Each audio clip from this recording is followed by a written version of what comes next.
Lah, may leaking. Yan, leaking. Leaking, baby. So, ang project natin ngayon is baklasin ito. Itong top cover. Tapos, papalitan itong rubber seal. Itong valve cover seal. Palitan natin.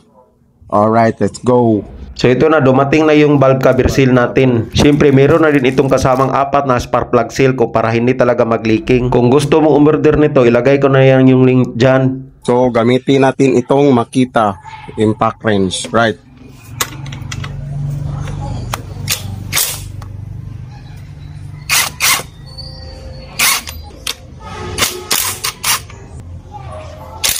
So kunin mo natin itong mga spark plug cap.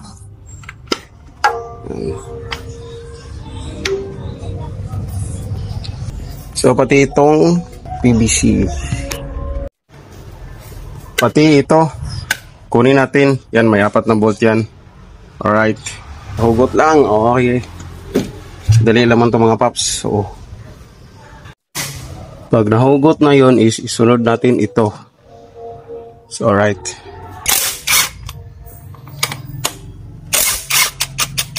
Yung railings. So singkitin na natin ito mga paps.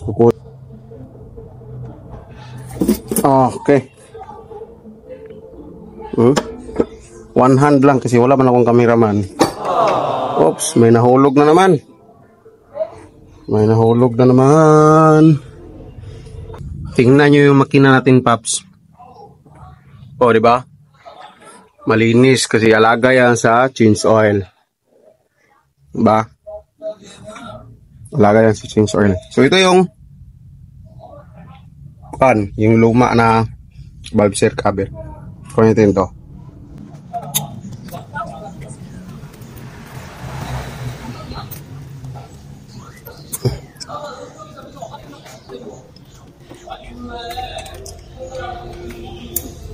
So ito yung luma, ito yung bago. So right, install natin yan. So linisan lang natin ito mga paps, no? Yan, linisan natin dyan para sakto yung lapat talaga niya. Right. So ito na mga paps na pasok na natin yung bagong valve cover seal. Alright, i-install na natin dito. Let's go.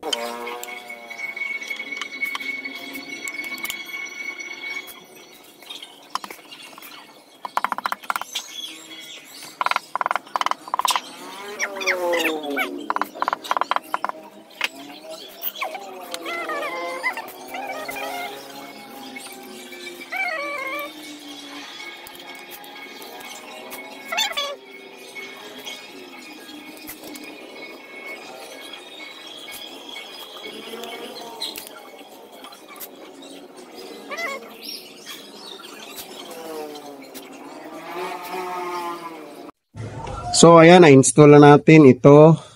Yan. Nabalik na yung mga holes. So ibalik natin yung sa throttle body niya, yung sa box. Alright. Salpak natin diretso.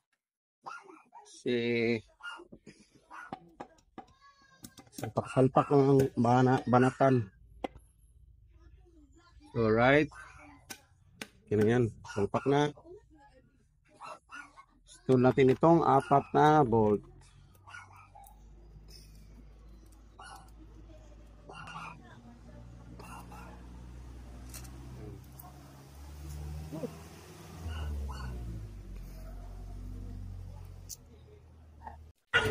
So, ayan, higpitan natin to. Gamit itong impact wrench na Makita. Alright, let's go.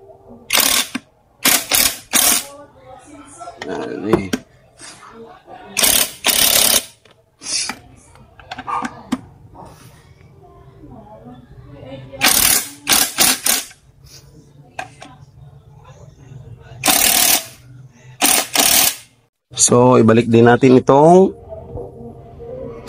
mga spark plug cap. Dapat in order to mga paps. So ayan, in order. So minarkahan ko man yan, 1, 2, 3.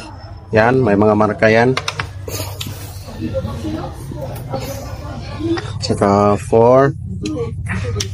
Ganyan yung mga galawan ng mga DIYers. So ayan mga paps, no, natapos na tayo, na-install na natin yung bagong valve cover seal. So ito pala yung mga gamit natin mga paps sa pag DIY. Ito 15 pieces na dip socket, ito pieces na tools, saka yung impact wrench natin. So ayan, sobrang solid nito mga paps, sobrang mura man nito. Bali may kasama na din itong dalawang battery. So isang battery nakasalpak, tapos reserva, tapos isang chargers, tapos may kasamang 6 na socket. So hindi ka na lugi dito. Bumili ka na nito, 1,000 plus lang man to, kaysa bumili ka ng alak na walang kwenta. Alright. So ayan, mag-check out ka na dyan. Sobrang gamit talaga sa bahay at sa mga sasakyan or motor. Baka magtanong kayo kung anong gamit kong pliers, cutter, long nose. So ito yung gamit ko, Engco. Sobrang solid nito. Tagal na sa akin itong mga paps. Pinupunas-punasan ko lang. So ayan, medyo kalawang na, pero sobrang solid talaga nito. Sobrang gamit talaga sa lahat, sa bahay, sa sasakyan, motor. Right.